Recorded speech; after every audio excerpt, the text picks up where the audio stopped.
Hai. Halo sahabat belajar, bagaimana kabarnya? Semoga sehat dan tetap semangat. Kita bertemu kembali ya. Pada video kali ini, kita akan membahas uji kompetensi pilihan berganda halaman 149 IPS kelas 9. Mari kita mulai. Yang pertama, berikut yang termasuk hubungan antara perubahan sosial dengan perubahan kebudayaan adalah A. Perubahan kebudayaan diikuti oleh perubahan sosial. B. Perubahan sosial diikuti oleh perubahan kebudayaan. C. Perubahan sosial tidak selalu diikuti oleh perubahan kebudayaan. D. Perubahan kebudayaan sama dengan perubahan sosial. Jawabannya adalah C.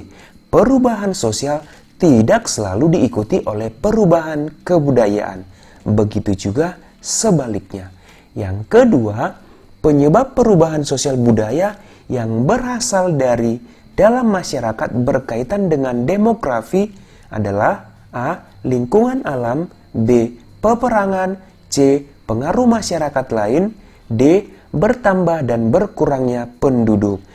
Jadi, kunci dari pertanyaannya adalah penyebab perubahan sosial yang berkaitan dengan demografi atau kependudukan. Jadi, jawabannya adalah D. Bertambah dan berkurangnya penduduk.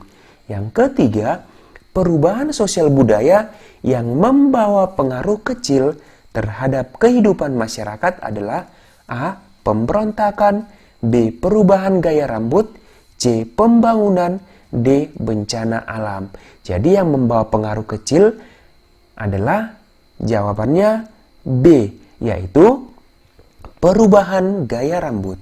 Kita lanjut kepada soal nomor 4. Sikap masyarakat yang tidak mau menerima hal-hal baru dari luar seperti yang dilakukan oleh orang-orang tua yang konservatif karena trauma terhadap penjajahan adalah penghambat perubahan sosial budaya yang berupa A. Sikap tradisional masyarakat. B. Pendidikan yang terhambat. C. Kepentingan yang tertanam dengan kuat. D. Prasangka terhadap hal-hal baru. Jawabannya adalah D. Prasangka terhadap hal-hal baru. Merasakan hidup di dalam penjajahan selama beratus-ratus tahun membuat bangsa Indonesia trauma. Mereka mudah curiga dan berprasangka buruk terhadap hal-hal baru. Kita lanjut kepada soal nomor 5. Agar bangsa Indonesia tidak ketinggalan di era globalisasi, hal-hal yang dapat dilakukan diantaranya adalah A.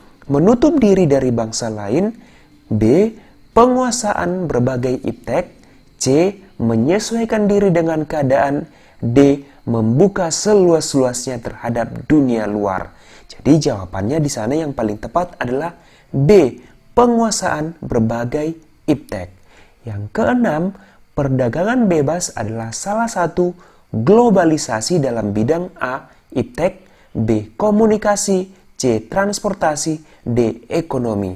Di sini perdagangan bebas berarti itu dalam bidang ekonomi. Jadi jawabannya lah D.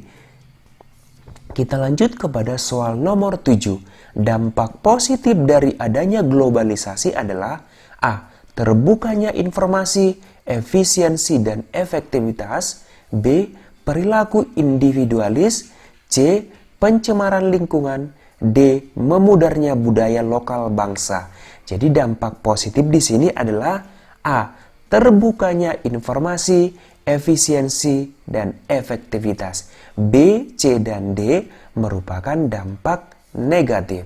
Kita lanjut kepada soal nomor 8. Lunturnya nilai dan semangat kekeluargaan serta musyawarah mufakat di lembaga perwakilan rakyat merupakan salah satu indikasi dalam dampak negatif globalisasi dalam bidang A. Politik, B. Ekonomi, C. Iptek, D. Komunikasi. Jawabannya adalah dalam bidang politik. Kita lanjut kepada soal nomor 9. Dalam masyarakat sekarang ini sering ditemukan manusia yang cenderung berperilaku meniru gaya hidup bangsa barat dengan tujuan untuk mengejar ketertinggalan dengan bangsa lain. Sikap semacam ini adalah contoh dari A. Sekularisme, B. Hedonisme, C. Konsumtivisme, D. Westernisasi. Jadi di sana adalah gaya kebarat-baratan. Itu jawabannya adalah D. Westernisasi. Soal nomor 10, sebagai seorang pelajar sebaiknya menyikapi perubahan sosial dan globalisasi dengan cara A priori terhadap segala bentuk perubahan, B. menerima setiap perubahan tanpa kecuali, C. masa bodoh pada setiap perubahan, D.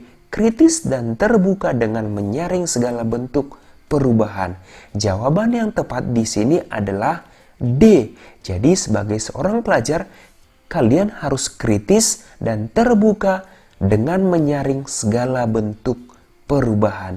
Demikian pembahasan uji kompetensi halaman 149. Semoga bermanfaat. Terima kasih dan sampai jumpa.